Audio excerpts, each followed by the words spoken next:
Muchas veces los padres de familia no están completamente convencidos de dejar a su hijo o su hija en una escuela de artes marciales. Muchas veces no les convence el maestro de su manera de trabajar, su manera de dirigirse a los alumnos, su manera de dirigirse a los padres de familia, y ahí es un tema delicado. Esa es una. La otra es los alumnos, los mismos alumnos cuando ya piden a los padres de familia ya salirse de ahí. Y puede ser también otros motivos. Una es porque al niño o niña no les gusta el deporte, no les gusta sudar, no les gusta correr, no les gusta saltar. Están mucho más cómodos frente al teléfono, frente a la televisión, frente a la computadora. Y el padre de familia, con tal de no hacer enojar a su hijo, pues consiente y lo saca de las clases. Después pueden entrar a cualquier otra actividad, pero ya depende mucho de los niños, de los padres de familia, si eso es lo que quieren. Otra es por el maestro o profesor, instructor.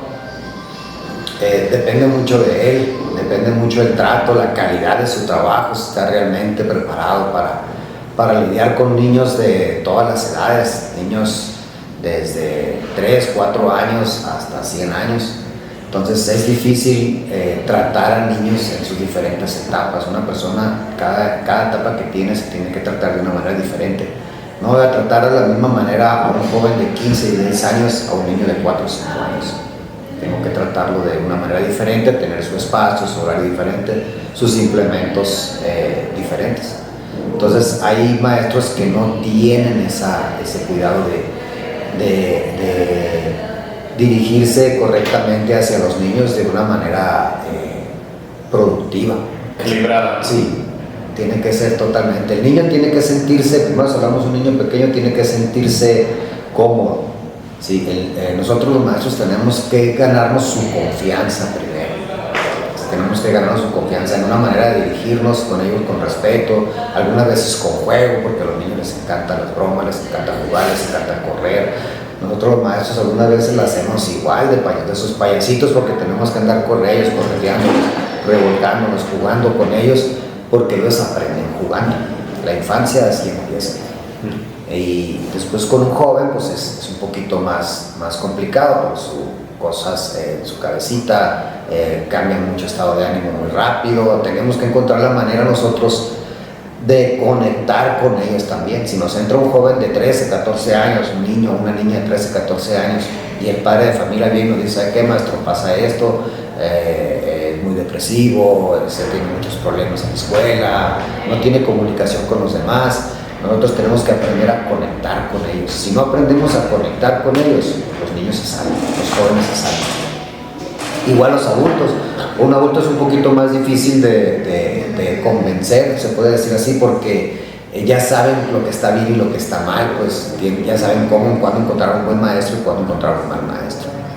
Entonces hay gente adulta que sale inmediatamente, prueba la primera clase y ya no regresa.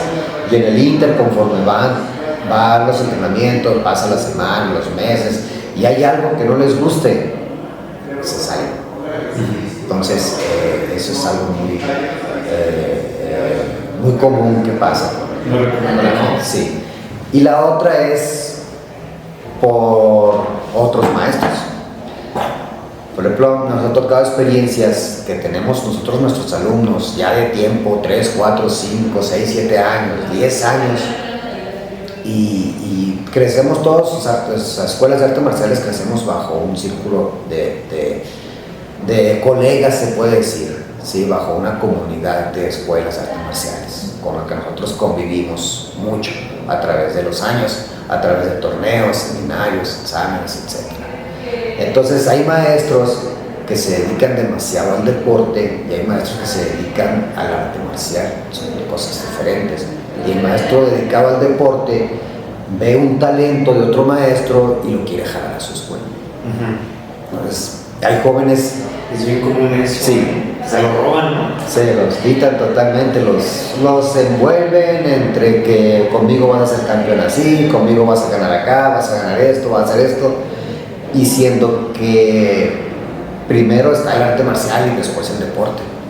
Por eso hay muchos maestros, pseudomaestros que se jala a alumnos de otras escuelas ya formados, alumnos ya cintas negras, porque primero para enseñar a los alumnos a competir le tenemos que enseñar una base técnica, y esa base técnica es la base de cada sistema, y se puede decir que yo enseño lo tradicional primero de mi sistema y después viene lo competitivo. Entonces, cuando ha pasado eso, realmente ha sido muy penoso enterarse de eso, aunque sabemos que hay maestros que a eso se dedican, pues, a reclutar talentos, o entrenadores. Esos ya son entrenadores, no son maestros, son entrenadores, porque ya los deportivos se les dice entrenador. Entonces, se dedican precisamente a eso, reclutar talentos, pero muchas veces los reclutan sin el permiso del maestro a cargo, pues del alumno. Nomás lo jalan, ¿sí? Entonces, ¿para qué? Para que les represente a su escuela, para hacer amistad, para que digan que él lo preparó, que lo entrenó, pero pues realmente eso es puro ego, pues, y del ego no vive la gente, pues.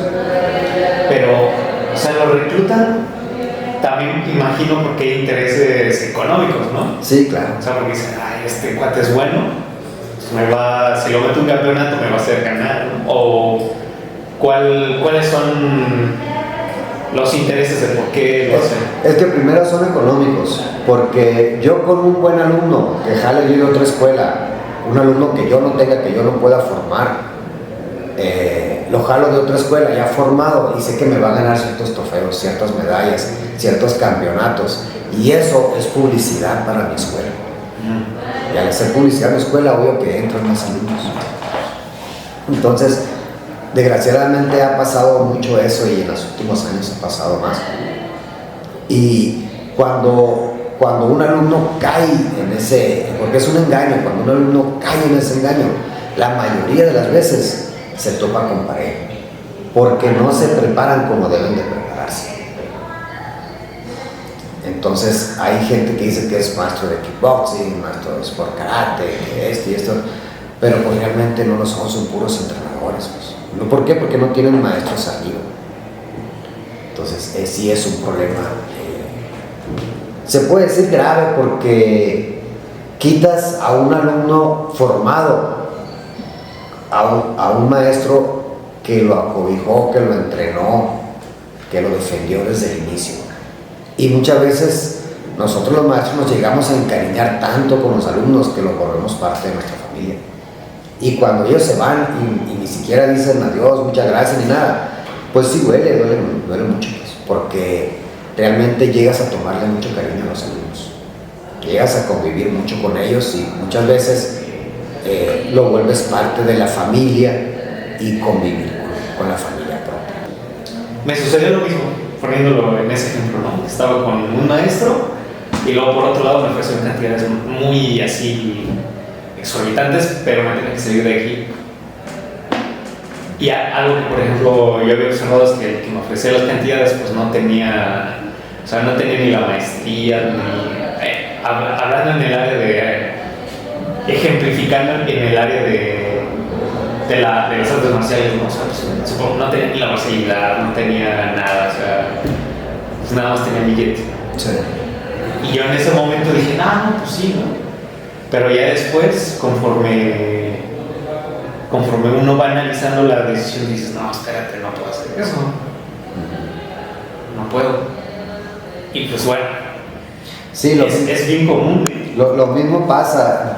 Yo desde muy chico conocí a gente, a profes que fueron ejemplos para mí. Ya cuando los conocí de adulto, de más adulto, me llevaba un chasco tremendo, porque su técnica era la misma que hace 10, 15, 20 años atrás. Y eso no debe de ser, la técnica siempre se debe estar mejorando. ¿Sí? Entonces, cuando a mí me tocó darle seminarios a maestros, me llevaba un chasco tremendo, o sea, me decepcioné totalmente, porque ¿cómo puede ser posible que maestros con ese tiempo, con ese nombre, con ese legado, tengan la misma técnica de siempre? No debe de pasar eso, de la técnica siempre se debe de estar puliendo. Es entre más grado, más rango, más tiempo tenga uno, la técnica siempre se debe estar puliendo. Y esa es una de las cosas que yo estoy en contra. Pero lo importante es siempre permanecer en el camino, pulir, siempre mejorar su sistema. Si uno no mejora su trabajo, su sistema, no va a mejorar nunca y los alumnos van a seguir igual. En esta época he platicado con otros profes, viene en unos 5 o 10 años, va a venir en mi zona, allá en Sonora, va a venir un declive muy feo de técnica, porque ahora todo va a ser sport, todo va a ser sport, nada va a ser técnico, ya no va a haber bonitas catas como las que hacíamos antes, ya no va a haber bonitas catas, todo va a ser volar, brincar, saltar, las armas, tirarlas para arriba, todo va a ser eso así. De hecho ya ha estado mucho en Estados Unidos y en otras partes de Europa que está muy fuerte, pero hay escuelas de allá que yo he visto y que conozco que tienen una técnica muy bonita. ¿Por qué? Porque primero se prepararon con la base, con la técnica, y después con lo demás, con la acrobacia. Pero allá en mi Sonora querida viene un declive muy feo, en unas técnicas bien feas. Y hay compañeros míos que fueron compañeros míos de entrenamiento desde que estaba bien chico a la fecha, que siguen igual. O sea, que no han cambiado nada su sistema, su hermetismo, son muy celosos de su sistema, no dejan que compartir, siendo que los maestros de nosotros compartieron con otros sistemas, y los maestros de nosotros compartieron con otros sistemas, y los fundadores de nuestros estilos compartieron sus sistemas con otros. Sí, por eso los estilos de Karate Do, las técnicas, las katas son las mismas, con su técnica cada quien adecuada. Y un karate se hizo, por ejemplo, se especializó más en el combate, con el Kyokushin, el Chito-ryu en las técnicas, en la kata, el Shotokan en su kata, en su combate, tiene un combate muy duro, muy bueno el Shotokan, y todos los demás estilos que manejan los dos estilos, tanto el combate libre como el combate competitivo, pero primero la técnica. Estaba viendo un documental de cómo inició el Kung Fu, el Karate, todo eso, y hablan de cómo es que en Japón se inició todo. ¿Sí fue en Japón o dónde fue? En Okinawa empezó el Karate Do. Hablan de cómo... No, no es cierto.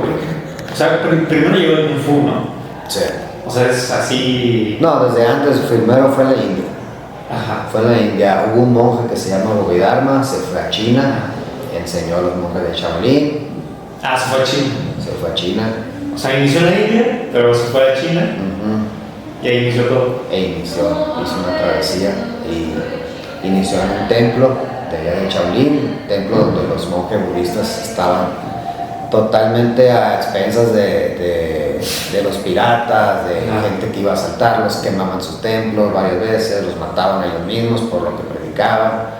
Fue una época muy horrible para los monjes, hasta que Bodhidharma llegó, los vio en las condiciones en las que estaban, muy decadentes, muy delgados, débiles. ¿Por qué? Se la llevaban todo el tiempo rezando, meditando, todo el tiempo se la llevaban meditando sin ninguna actividad física y nada. Y Bodhidharma vino a enseñarles a defenderse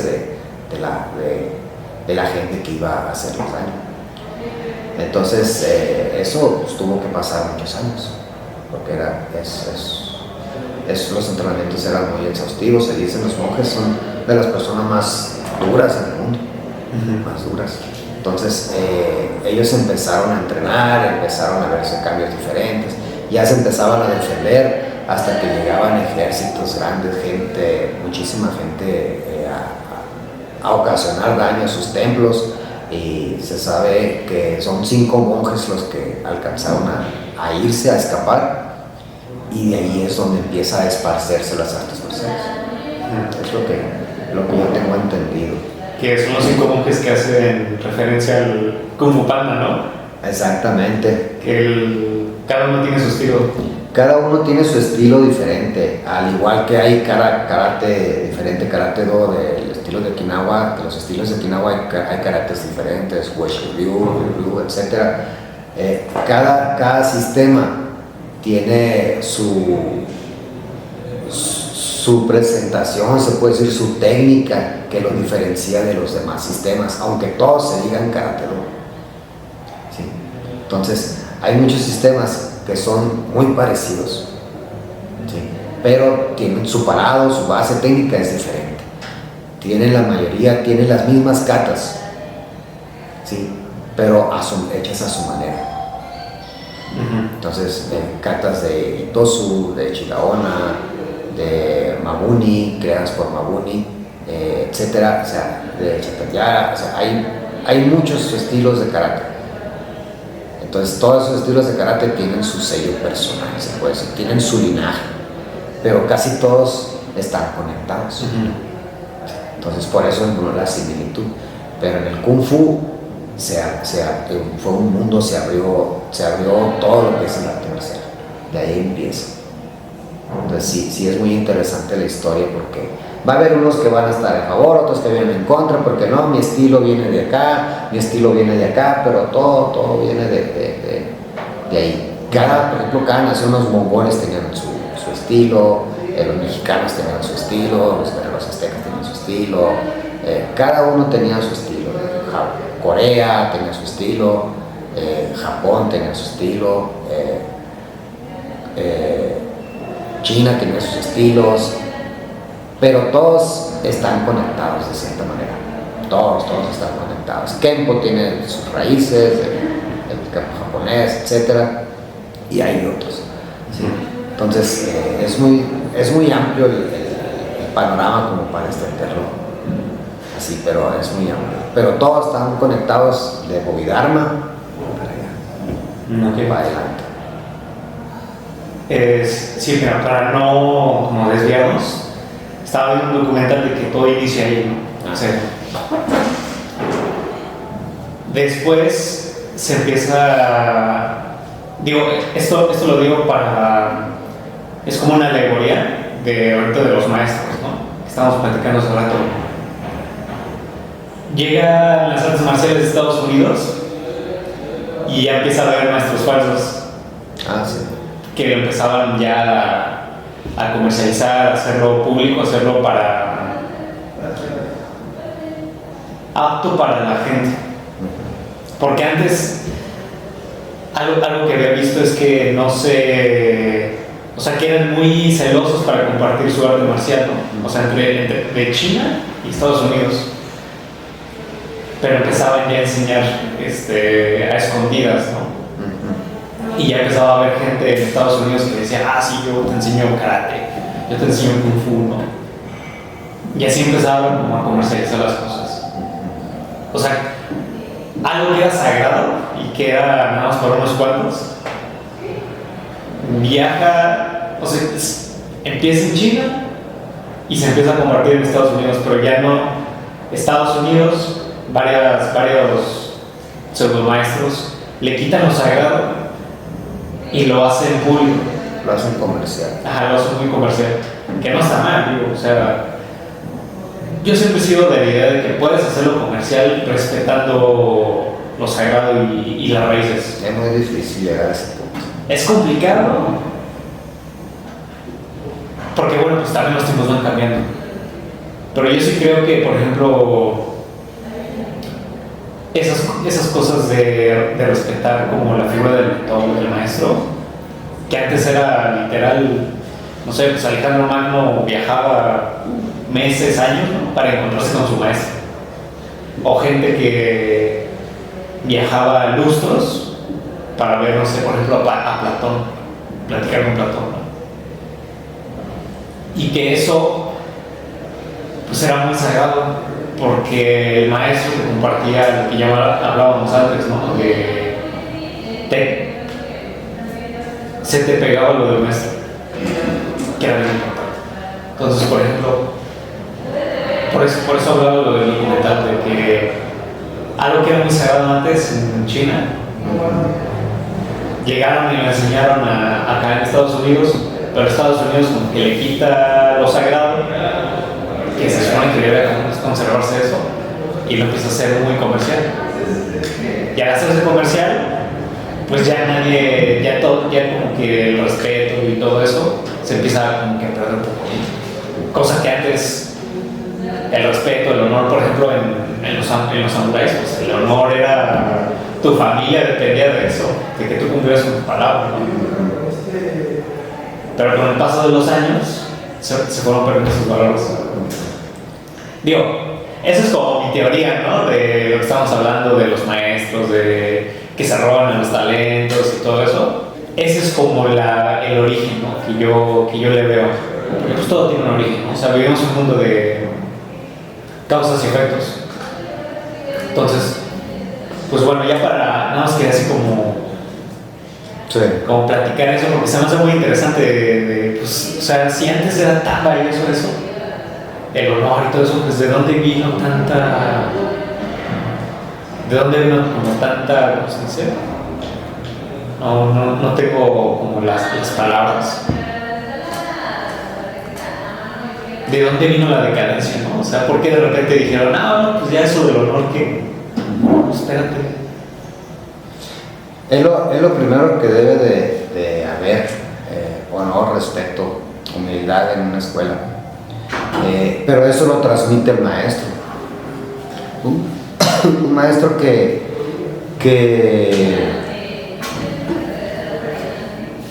su sueño fue poner una escuela, dedicarse a ser maestro de artes marciales, es muy válido comercializarlo, siempre y cuando todo sea bajo la regla de las leyes básicas de las artes marciales. Se pueden decir leyes, o se puede decir del código Shido, etc. Entonces, todo viene a base del comercio, de qué tanto quiero crecer. Depende mucho del maestro cuáles son sus objetivos. Su objetivo es crecer, va a comercializar demasiado su escuela. Si su objetivo es tener una organización muy grande, pues va a comercializar más su escuela. Entonces todo eso tiene mucho que ver el objetivo de cada maestro. En este caso, por ejemplo, que comentas de las escuelas de artes marciales que se hicieron, que eran tradicionales y en Estados Unidos. Estados Unidos comercializa todo lo hace, pero lo hace, sí, todo, lo hace bien, o sea, no lo hace mal. Y uno de los últimos casos que pienso yo que hasta ahorita de los casos que ha pasado es con el Jiu-Jitsu. Por ejemplo, mucho brasileño se fue a Estados Unidos a enseñar su escuela, a enseñar su arte y crecieron mucho en Estados Unidos. ¿Por qué? Porque Estados Unidos hace mucho siempre ha sido una potencia en cuanto a comercializar las cosas y pues, se gana bien en Estados Unidos, se cobra bien en Estados Unidos y la gente vive bien en Estados Unidos. Pues, hay muchos maestros muy buenos en Estados Unidos, los Machado, los Grace, Marcelo García, etc. Eddie Bravo. Hay gente que ha hecho del Jiu-Jitsu, en este caso me refiero al Jiu-Jitsu porque es lo último que se hizo en cuanto al arte marcial. Tuvo un crecimiento rápido, enorme. Entonces ese crecimiento lo aprovecharon muchos maestros, pero sí, desgraciadamente hay muchas escuelas que no siguen un código de ética. Hay muchas escuelas que no siguen ese código de ética, que prefieren más lo comercial que eso. Y no está mal, está bien. Pero ¿cómo le vamos a transmitir a los alumnos el respeto, la disciplina, la humildad, etcétera? Todo eso, si nosotros no lo llevamos a cabo. Entonces, el Jiu-Jitsu es uno de los sistemas muy completos, es un sistema que vino a revolucionar mucho las artes marciales. Sí. También hay otros estilos muy parecidos, el catch wrestling, la lucha olímpica, el judo, que es la mamá de todo esto. Entonces, para mí pues, es el ADN o es la base del Jiu-Jitsu. Entonces, y todos esos sistemas vinieron a revolucionar las artes marciales, porque ya fue donde el mundo se dio cuenta de que hay que unir sistemas, no desunir, hay que unir sistemas.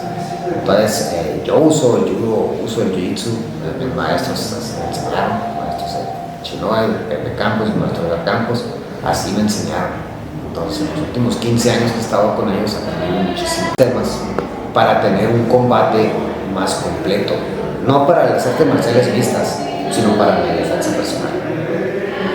En mi programa de Shinoda System yo tengo ese método en donde nosotros complementamos lo que es el striking, las manos, los pateos, los codazos, los rodillazos, con la lucha, con los derribes, la sumisión, ¿sí? El control, todo eso lo ponemos en práctica en nuestros entrenamientos, porque necesitamos ser más completos cada vez. Sí, sobre todo porque con defensa personal te refieres a... O sea, defensa personal es una cosa muy distinta a la jaula. Sí. Las reglas cambian abismalmente. Totalmente. Y no es... ¿cómo se le podría decir? La precaución que tienes que tener en la calle no es la misma que en la jaula. No. Y las reglas no son las mismas. No son las mismas. Cuando hablamos de jaula, cuando hablamos de arte marcial mixta, nos preparamos para un combate competitivo. Cuando hablamos de defensa personal, hablamos de una preparación técnica y táctica para la calle realmente. Y no sabemos qué tipo de situación nos va a presentar en la calle. No sabemos contra quién podemos utilizar nuestra defensa personal. Contra una persona mucho más alta, más pesada, con mayor alcance. Y en cambio en las peleas de artes marciales mixtas vamos preparados contra alguien que nos vamos a pesar lo mismo el día del pesaje, y en la pelea estamos preparados para pelear cierta cantidad de minutos y ciertos rounds, ya sea por campeonato o por pelea normal, sin campeonato. Por campeonato es más difícil porque son 5 rounds de 5 minutos. Sí, cuando es una pelea de ranking o algo, son 3 rounds de 5 minutos, pero 5 minutos es un mundo. Entonces, es muchísimo tiempo. Parece poquito, pero la verdad es muchísimo tiempo. Es muy agotador, y prepararse en todos los ámbitos pues sí está muy pesado. Pero en la defensa personal tenemos que estar preparados contra cualquiera, y prepararnos a conciencia, porque nunca sabemos qué es lo que nos espera. Sí, muy cierto. De hecho, voy a compartir uno de mis miedos que por ahí tengo últimamente, y es, por ejemplo, o sea, en el ámbito de la defensa personal, el que yo un día me tope con alguien que me supera en estatura y peso, ¿no? Que por ende en fuerza, en general, ¿no? Y que yo no sepa qué hacer. Ese es como todo uno de mis miedos así recurrentes. El mismo entrenamiento te va dando esa seguridad y te va venciendo ese miedo. Por eso los entrenamientos deben de ser complementados. Hay muchos maestros que me van a criticar mucho, pero no importa. Por ejemplo, no es la misma entrenar concursos de defensa personal. No es la misma. No debe de ser únicamente cursos de defensa personal o técnica de defensa personal. No, una persona que realmente le interese aprender a defenderse tiene que probar también un combate libre. Box, kickboxing, karate, sí, sanda, lucha, el combate que sea, que se acerque más a la realidad. Con puras técnicas de defensa personal no van a aprender a defenderse. Tienen que complementar con aprender a pelear, que es otra cosa. ¿Sí? Y aprender a pelear implica aprender, ya sea el mismo sistema que entrenen, que sea de una manera más libre. ¿Sí? De una manera más libre. ¿Por qué? Porque tienen que asemejarse a lo real. ¿Sí? Entonces, la persona que te diga que con puras técnicas te vas a defender no es cierto. No es cierto, los viven engañados. No le crean. No, realmente tienen que complementar con el combate libre. Si no lo complementan con el combate libre, si no saben lo que es golpear, lo que es cansarse, lo que es que te peguen, lo que es que te bloqueen algunas veces, nunca vas a poder vencer esos miedos. Nunca. Tienes que aprender lo que es el golpeo, el impacto. Porque también se trata de aprender a recibir el impacto y aprender a controlar mis emociones, a controlar mi instinto para yo poder seguir defendiéndome. Si a mí me pegan un buen golpe en la calle, tengo que estar preparado para poder amortiguar ese golpe o soportar ese golpe y contraatacar. ¿Sí? Hay otra parte que es la anticipación. Si a mí una persona me molesta, yo sé que totalmente ya es inevitable la pelea, que es inevitable que yo me vaya a defender, es anticiparme. ¿Cómo? Controlándolo. Así, controlándolo. Entonces, esas son cosas que la gente debe de aprender y debe de entender. Sí, para que se vaya sensibilizando, ¿no? Que sea tolerante al impacto. Que se acostumbre, ¿no? Que se vaya acostumbrando al impacto. Esa es la mejor manera. Un boxeador, un kickboxer, ellos están impuestos, un karateca que haga peleas continuas, no de puntos. Los torneos de puntos limitan mucho a un practicante, porque siempre están sobre un control. ¿Sí? Siempre pegan un golpe y lo quitan. Sí, si le pega uno bueno a otro, un buen golpe a otro, un buen yakuzuki a otro, cae y amolestan al que pegó. Entonces son reglas para cuidar a los atletas. Está bien, no está mal, pero ese cuidado hace que el atleta se vuelva muy sensible, porque sabe que cada golpe que le den lo van a regresar, sabe que cada patada que le den lo van a regresar. ¿Sí? Y no practican el combate real, pues no practican el combate continuo. Siempre están devolviendo y controlando. Y eso pues, realmente en la calle no sirve. Pues. En la calle no les sirve. Ni a un karateca, ni a uno de taekwondo, ni a ninguno de ellos les va a servir. Entonces, los de taekwondo tienen mucha fuerza en las piernas, tienen mucha explosividad, pero casi no usan las manos. Y a una persona que llegue y que los agarre, que los abrace más grande, ¿de dónde vas a defenderte? Entonces es difícil. O otra persona que quiere revivir a otra con un conocimiento de algún arte marcial, ¿cómo te vas a defender? Si siempre estás controlando tus golpes. Debe de haber tiempo para las dos cosas: tiempo para aprender a pelear, a defenderte, y tiempo para prepararte para los torneos. Tienes que ver esos dos en las dos. A mí me ha tocado ver cada cosa con atletas de alto rendimiento que ganan panamericanos por un lugar, centroamericanos, vienen a su tierra y les pegan. Entonces eso es algo muy lamentable, muy lamentable. No deben de pegar. A un atleta no le tienen por qué pegar en la calle. Si le toca defenderse, no tienen por qué pegarle.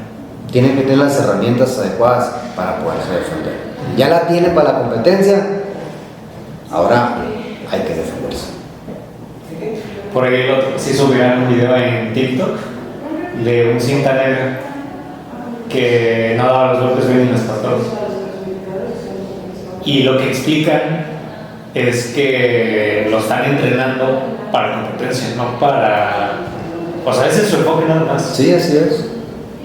Hay un karateca que ha roto esos paradigmas, porque él ha practicado las dos cosas, tanto... Es de Chotocan, se llama Rafael Agayep, es un azerbaiyano. Ahorita es nombrado el mejor karateca de toda la historia. Sí. Entonces, él hace las dos cosas. Ha sido campeón mundial varias veces de Karate Do de la WKF y ha competido, peleado en una liga que se llama Karate Combat, donde está Bas Rutten y George St. Pierre, son la cara de esa empresa. Y ellos hacen combate libre. No lo hacen en una jaula, lo hacen dentro de un cuadro, ¿sí? Dentro de un ring, en donde pelean por knockout se puede decir por decisión. Entonces Rafael Agayep ha ganado esos combates en las dos modalidades, en puntos y en combates libres. Y los guantes que usan pues son los guantes de striking de MMA. Están un poquito más acolchonados que los normales, pero ahí pelean karateca contra karateca. Ya ha hecho combate con karatecas de la talla de Raymond Daniels, por ejemplo. Es un estadounidense que ha sido muy famoso en los últimos años, que ya ha hecho mucha carrera, y se hizo esa pelea por fin, no sé, fue el año pasado. Entonces se hizo esa pelea y ganó Rafael Agayep. Ahí se dio cuenta de que el Karate Do tiene muchas más herramientas que el Sport Karate. El Sport Karate es muy bueno, son muy explosivos, son muy rápidos, son fuertes, pero está muy limitado su combate. Y el Karate Do no. Rafael Agayep hizo lo que quiso con él, lo levantaba, lo tumbaba, lo esperaba, lo golpeaba, lo contragolpeaba, hizo muchas cosas en los 3 rounds que pelearon. Y por decisión unánime ganó Rafael Aya. Entonces esto quiere decir que el karate es mucho más extenso que lo que ven en la televisión. Es cuestión del enfoque de cada maestro. Oye, y ahorita se me salió ahorita que estabas platicando, ya que estamos hablando de la vida real, se me vino a la mente una pregunta, una duda. Tengo un conocido que estaba en un restaurante y estaba con 2 chicas en un restaurante fino, o sea, de lo más top que te puedas imaginar allá en la Ciudad de México, me parece. Y él contaba que mientras estaban haciendo con estas chicas, llega un vato, o sea, un plebe a como interrumpir la cena. Entonces este vato como que estaba celoso o estaba, pues no sé, o estaba tomado o algo así, y fue a la mesa a interrumpir la cena, ¿no? Y a hacer incómoda esa noche ahí en el lugar, ¿no? Todo lo que hizo mi conocido fue decirle, oye, si no te vas de aquí, pues te doy 3 para que te vayas, ¿no? Voy a contar hasta 3 y si no te vas voy a tener que someterte. Entonces este vato lo que hizo, pues nada más fue probarlo, y mi conocido se levantó y lo sometió en el restaurante. O sea, le hizo un mataleón, creo que le sacó el aire y después lo sometió ahí en el suelo. Le dijo, te voy a dar 3, cuando te suelte te vas a ir caminando y no vas a volver, y no vas a volver a regresar. Lo soltó y se fue. Mi pregunta ¿es correcto lo que hizo? ¿O en esos casos qué es lo que se tiene que hacer? O sea, si alguien no hay todavía contacto físico, pero sabes que ya es inminente el conflicto, o sea, ya es cuestión de tiempo, ¿qué es lo que se tiene que hacer en esos casos? Pues hizo muy bien. Primero es no apartarle la vista a la persona que nos quiere agredir o que quiere agredir primero. No apartar la vista y advertirle 1 o 2 veces, pero si ya es inminente, pues sí hay que actuar por el bien de la gente con la que estamos nosotros conviviendo.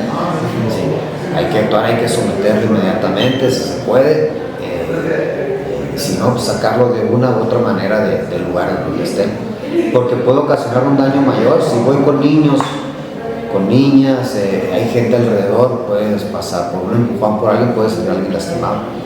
Entonces lo mejor que hay que hacer es evitarle el problema, 1 o 2 veces decirle, si no hace caso, pues ya lo tenemos enfrente, hay que actuar inmediatamente.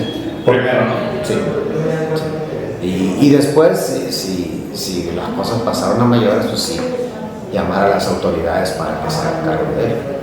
Pero sí tiene uno que aprender a mantener la calma, ¿sí? A ser tranquilo, no exaltarse demasiado, estar en alerta y actuar, ¿sí? Observar y actuar, porque no debemos de apartar la vista al agresor, ¿sí? Un descuido nos puede golpearnos con cualquier cosa, con cualquier objeto, y tenemos que estar siempre bien atentos y levantarnos, no quedarnos sentados y decir que aquí voy a cubrir una defensa. No, tenemos que levantarnos, ponernos sí. Y que sientan, muchas veces sienten cuando uno se levanta, bajan un poquito su ansiedad. Entonces sí tenemos que actuar inmediatamente, no tenemos que esperarnos a que nos agredan. Sí, tenemos que actuar. Okay. Entonces hizo bien. Sí. Pasó ese límite, hay que ponerle un alto. Si una persona pasa ese límite de la confianza, no sé si sean amigos o conocidos o algo, o un instructor, debe de haber algo que es la confianza, ¿sí? El respeto. Entonces, al momento de tenerle confianza y respeto a una persona, yo no voy a pasar a darle un golpe, nomás porque sí. Entonces, si el otro compañero no reaccionó de una manera más violenta, está bien. Si sabe que tiene la capacidad de poder hacer que el instructor le pida disculpas por palabras o por hechos, por físicamente, lo puede hacer. Pero si no lo hizo, también está bien. Si no pasó mayores, está bien.